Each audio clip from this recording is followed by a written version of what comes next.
Defense Minister Rajnath Singh is chairing a crucial meeting today that may give emergency powers to Indian armed forces to buy critical weapons.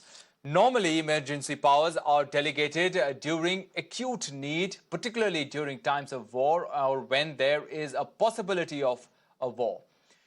But very often, it can take 5 years to buy a weapon system from the time of an initial proposal. Hence, emergency acquisition powers help in cutting down the long defense purchase process. Under new powers, Indian forces can acquire equipment on fast-track basis without the ministry's approval. Srinjoy joining us for more on this. Srinjoy, how significant will this move be if emergency powers are given to the Indian armed forces to buy critical weapons? And how much are the forces in need of modern weaponry?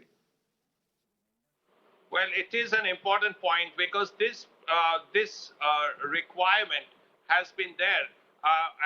As you rightly said, it takes about 5 years to get important weapon systems. Now, this, of course, does not relate to buying weapon systems through Buy Global. These relate to material, weapons, ammunition that you buy from India and Indian manufacturers. So this is particularly important. The point is here, the emergency powers allow the Army, Navy and Air Force to buy material worth 300 crores if it's a capital expense and 500 crores if it's a revenue expense.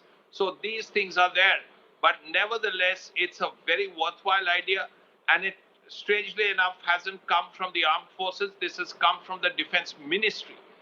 So it's clear that the Defense Ministry also realizes that there is a requirement for the armed forces to fill all the gaps that are there. So we'll know what happens when Rajnath Singh and the three armed forces chiefs and the Defense Secretary and others meet today for this Defense Acquisition Council meeting.